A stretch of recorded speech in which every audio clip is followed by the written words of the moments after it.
Okay, so now we have this card in here, and a good sign is that the computer's booting, period. Means the card's not freezing the computer up. So let's see what we got. I got a disk here that has sysinfo.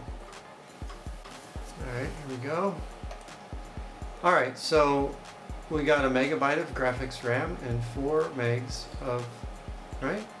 Just under a megabyte of graphics memory, and awesome.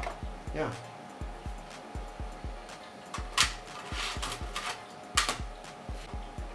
Proof of concept on the new drives yet.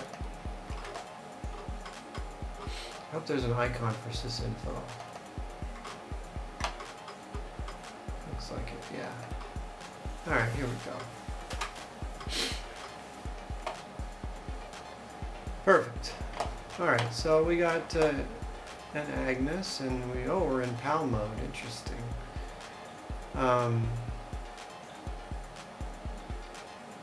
The clock is there, but there's no battery for it, battery backup.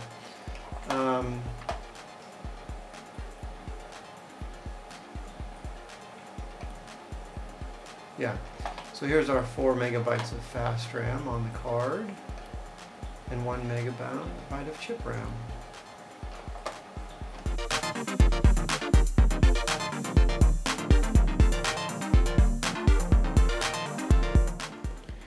So, the most expensive component that I was missing from this Amiga 2000 eBay purchase was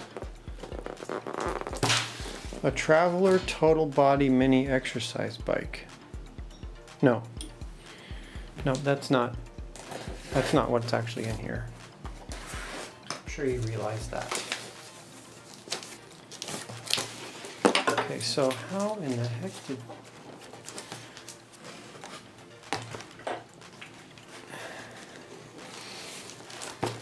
Should I just go medieval on it, or what? At least this one has an appropriate sized box. Whether it was packed well enough, well, it doesn't shake when you shake it. I mean, it doesn't knock around. So newspaper isn't my preferred method for packing, but it's better than nothing. I can tell you that right now. Oh, and you know what? It's got bubble wrap. Now see, this is exactly how you want to do it. The idea being that you don't want to screw the guy that you're selling it to.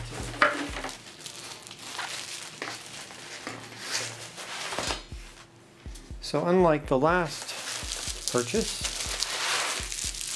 I will be leaving a positive review, or a positive feedback, I should say, for this person who actually, and I'll write something in there that's significant. Now, just FYI, eBay kind of makes the feedback system somewhat useless. eBay does all the protecting that it can do to buyers and sellers, and feedback is not really factored into it. But I do like the buyer and seller protections that they have in place. Anyway, so this one's quite yellowed, isn't it? But it's got all the keys, and they all seem to work, other than being dirty and potentially broken. Let's cross our fingers. Maybe we actually got something that's not broken this time. The connector looks good. Let's give it a shot. Watch the caps lock. Ooh, this is good news, guys. This is good news. What are we loading here? Workbench 2.1.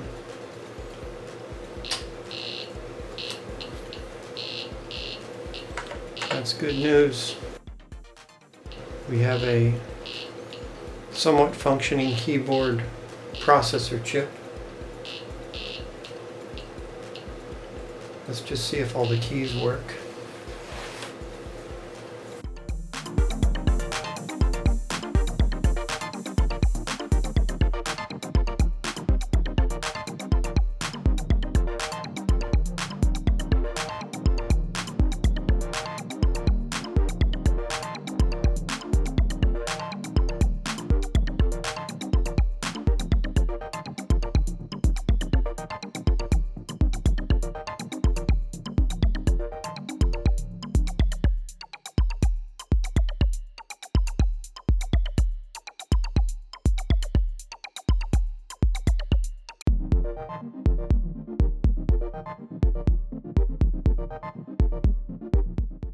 Alright, we're getting ready to put this thing back together.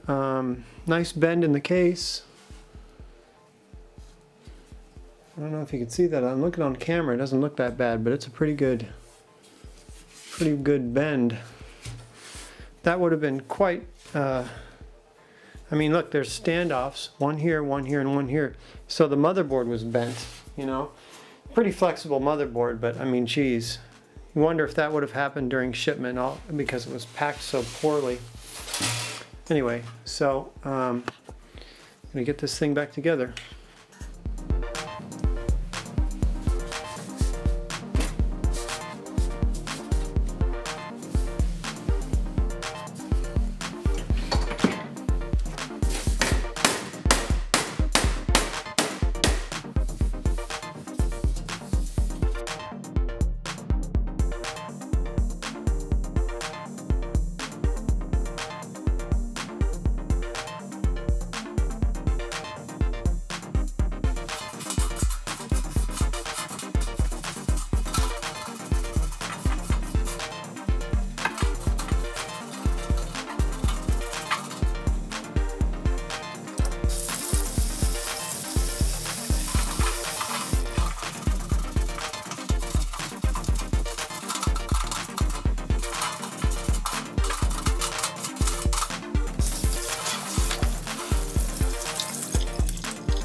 Get this EMI shield off of here, you just about have to bend the heck out of this.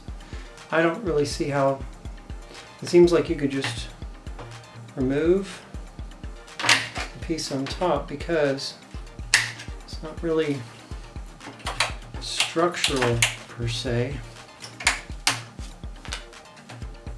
That way I can put it on there and not have it bend all over.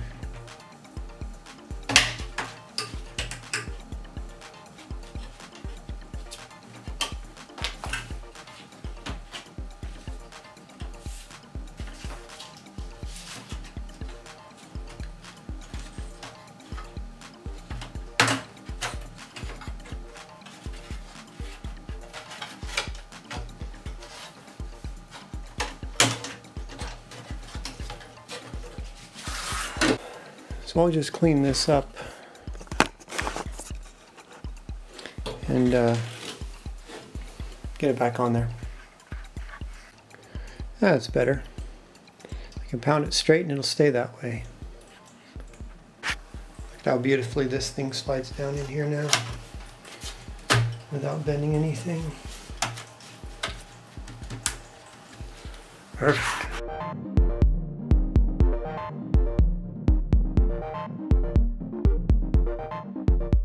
The one last thing I want to do is go ahead and put a CR2032 battery holder in here.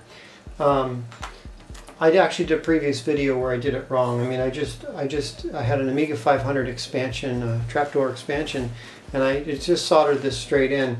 You should have a diode so that the Amiga doesn't attempt to charge the coin cell battery. They're not rechargeable. So it'll heat up and, you know, break, whatever. So I'll have to correct that problem that I have on the other, on the Amiga trapdoor. But anyway, there's this is the cathode and these are the anode, you know. And what's convenient about this is they're both anodes and they're connected together. So I'm just going to cut it's on the other side, but I'm going to cut the trace on the other side between the two, and then just wire my diode in there.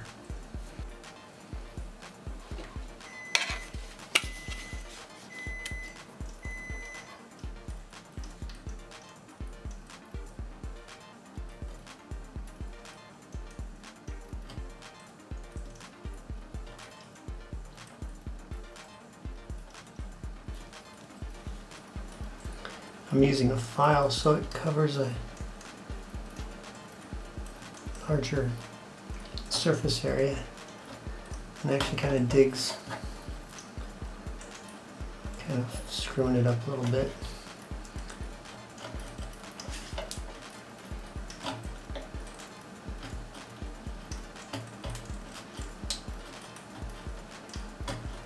Come on. It's alright, I'm kind of going into the ground plane a little bit. Big deal.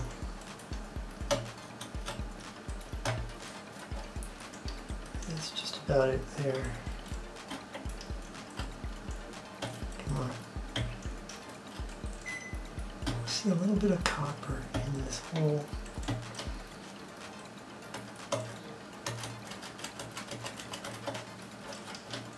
I think that's got it.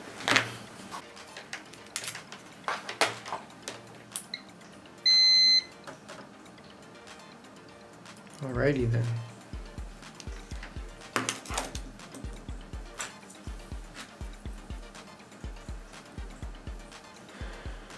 So I want the stripe to be on this side because that's the direction of the voltage flow.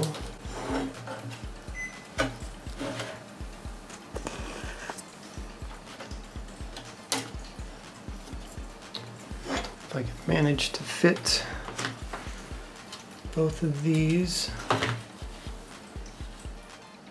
So my dead end is over on this side, so, and this is the anode here.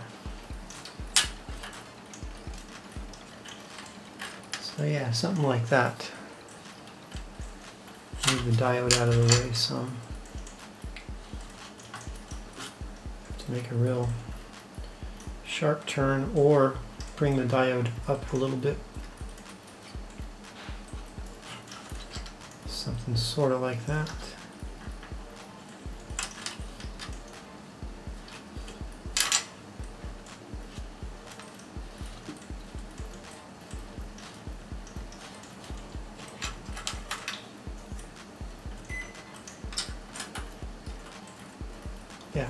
just like that.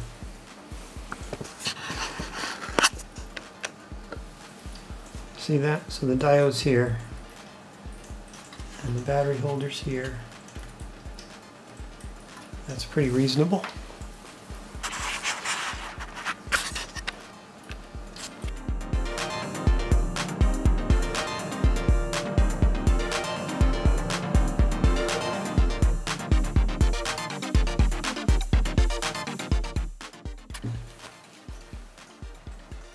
Okay.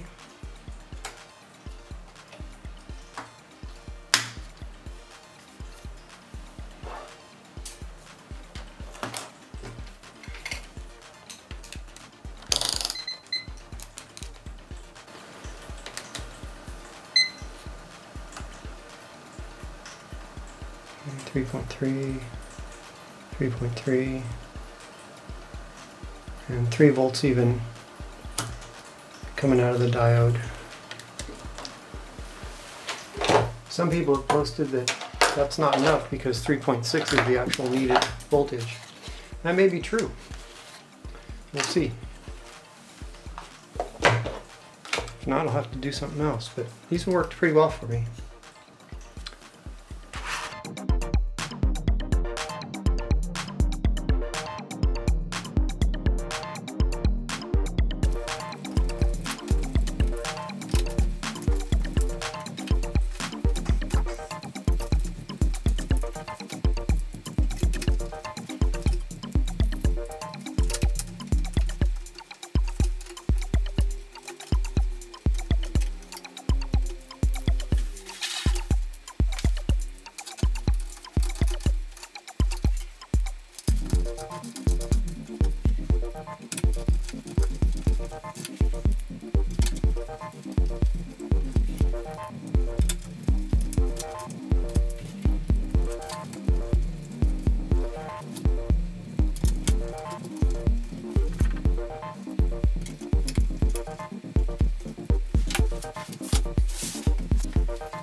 Yeah, that old rusty screw is looking a little better after soaking in CLR and going at it with a wire brush a little bit.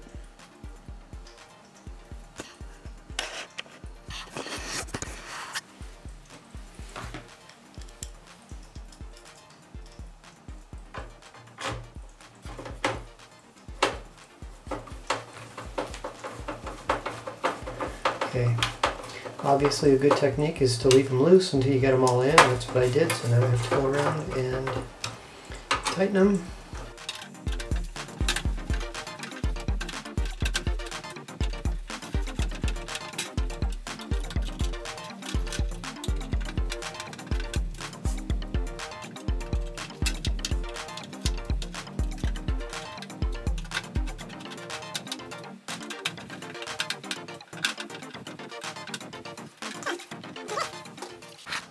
So, for whatever reason, abuse, whatever, this thing was like stuck down below. But now, when you put it in here, it doesn't stay very well. So, I'm going to use a little bit of this business to get it to stay.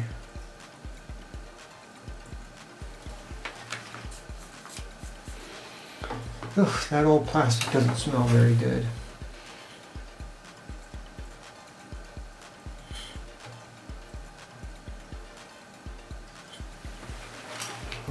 Stinky.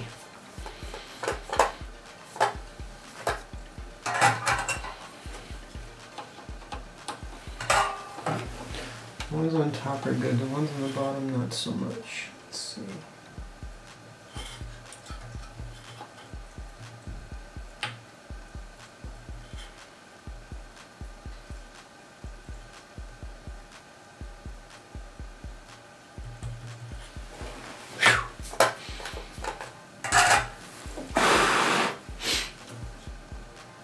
That's good.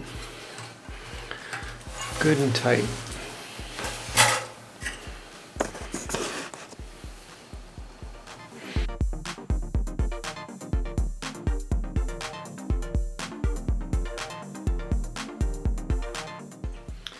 Hi, yes, okay, so I put the Gotek back together. I have other videos about adding this stuff to it, the OLED screen and the rotary encoder, and there's a speaker inside.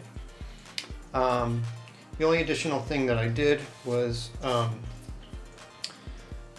3D printed a spacer so that it fits properly into the case. I had a blank cover for an Amiga 2000. I just put that in there, you know, measured that and made this roughly the same size, well, pretty much the same size. So this comes off of this part here, and I have the drive screwed in here loosely. So another part that I 3D printed was standoffs. I did this on the Amiga 500 build, a couple of them now. The idea would be to screw these into this base plate and then situate the drive and glue it in, you know, glue it to the ends, to the top of these things. And that's what I'm gonna do. So I just have to sort of thread my screws in there because they're a little tight. These are standard drive screws here. I started to get some cracking as I ran these screws in there, so I guess maybe the size of the hole is a little bit too small, but that happened on this one, so I had to put some glue on it. I think it's okay, but for this one I decided I would prevent that from happening. A pretty good technique would be to, I had the screw on the end of the screwdriver, you know, just like this. And then I held it in front of a heat gun, and the heat gun was set to 180 degrees. Heated up the threads of the screw for about, I don't know, 20 seconds or something, and then threaded it in, and it went in real nice. So that's a good technique to use if you're ever trying to do something like this. I think it'll make better threads inside the plastic, you know, by melting them a bit, you know. Okay, so I think what I want to do is get this drive tightened down, maybe on two opposite corners,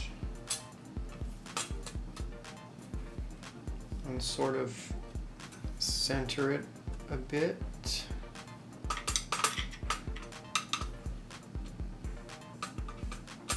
I remember that this is a little bit of a pain to get everything lined up just right.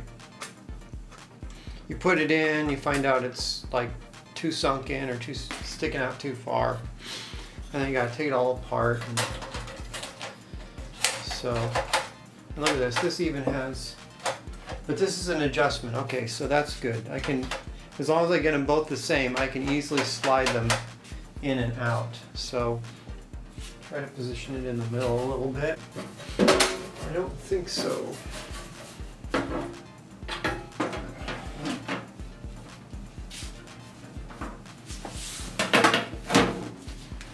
So this can come forward.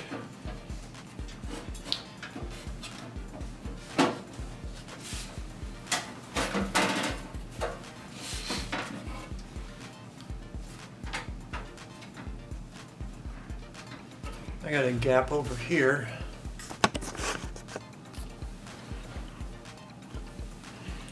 And this side, larger than I would have expected. Let's see how far I can slide this thing over.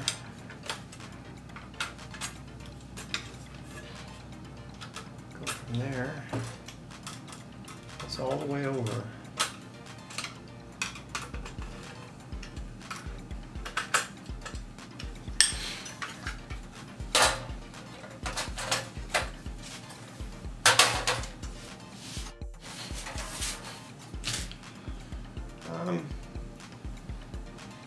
Well, this piece right here is curving just a little bit that way. But let's see.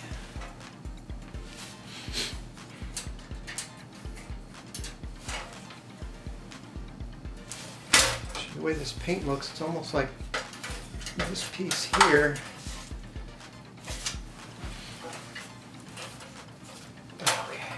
I think I got something wrong here. I think there's a flap here that's, yeah, it's not in the right place. Oh, come on. It's got to go in front, not behind. Like that.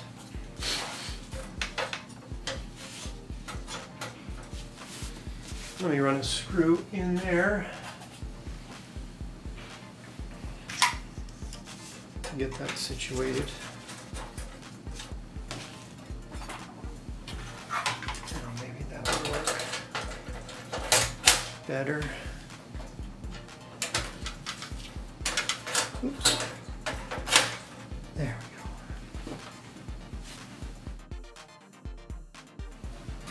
go. All right. It's fiddly.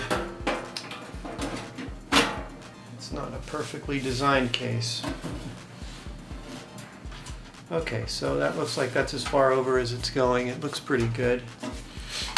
So, you know, yeah, for sure there were some pretty sizable gaps around it in the original design.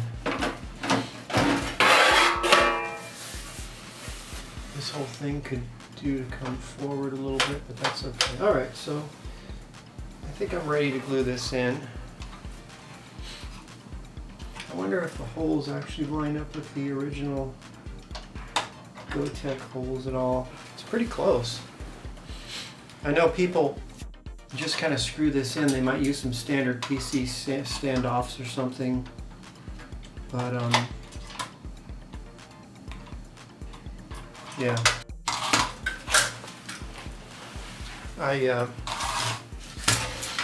You know, with access to a 3D modeling program and how to use it in a 3D printer, you know, I guess I have a little bit of a luxury, although it takes time. You know, it's not like I can just make stuff out of nothing. I mean, that's the beauty of the whole thing, but it's not like I can do that without it taking some time, you know.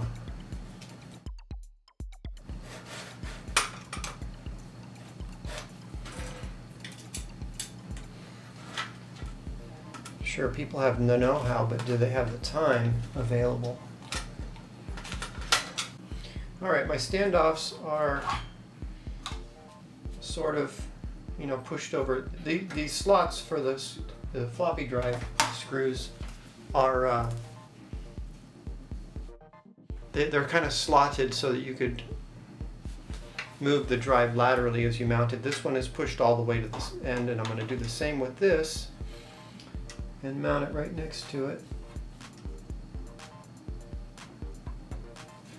There's something up with the alignment here. It's probably because the bracket here is not completely level. So I can go ahead and take care of that afterwards, because I'll still have some adjustability on this. Yeah.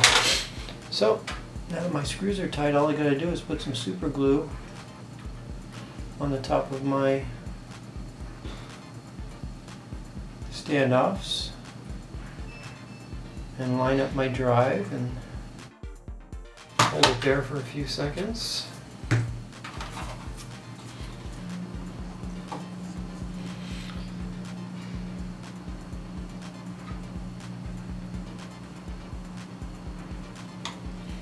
Just make sure we have an even gap.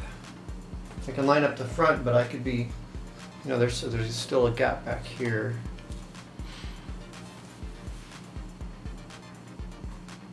I think that's going to do it. So there we have it. That's done. This is the configuration I like to do. It's how my other computer is. The bootable DF0 is an actual old school floppy drive, and then DF1 is a Gotek. You can always flip them around. You have to make sure you do the jumpers accordingly. But this one, I like it to be the second drive. I'm always trying to test things out by booting them off of a floppy, like games and stuff like that. So, but yeah, I might later on flip-flop them or whatever. But with newer releases of the ROMs, you can obviously select which drive. Okay, so see how well this worked.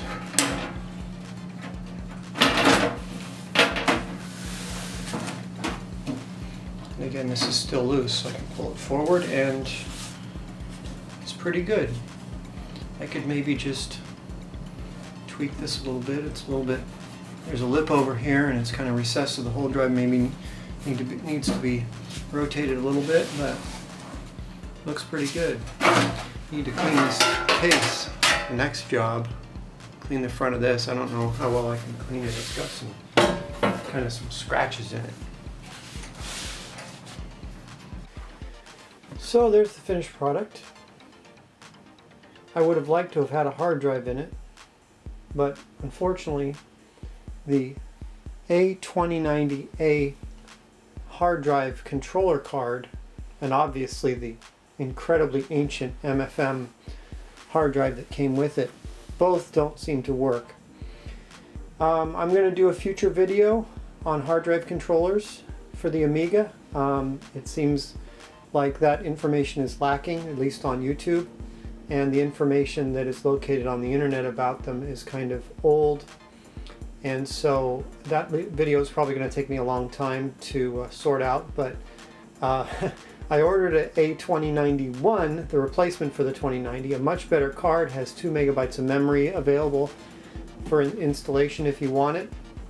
However, the one that I received didn't seem to work either. It worked fine with a hard drive, and it had auto boot ROMs on it. And even though the switch was selected for auto boot, the thing would not auto boot on this computer. But anyway, so here it is, up and running. These, I made a few little novelty thumb drives. It looks like an Amiga 1010 floppy drive. This Amiga 2000 was ridden hard and put away wet. It wasn't really taken care of. Even the shipper didn't do a really good job sending it to me. The battery was still on it from 30 years ago. Created a lot of damage. We fixed it. The floppy drives had a problem. At least one of them did, the Panasonic Matsushita. And we fixed that, and it had a pretty cool ROM switcher that I'd never seen before. They had a little piezo speaker that told you which ROM you were switching into. I thought that was kind of cool. So yeah, I also have ordered, I don't know if any of you have been looking on eBay recently, but I ordered, there was somebody who was selling 4 Amiga 500 motherboards that were thrashed and missing a bunch of chips. I ordered those. I bid on that. I was, actually I think I sent him an offer, reasonable offer, and he accepted it. So those are on the way for January probably. But anyway, so thanks for watching. Appreciate it. We'll see you next time. Bye.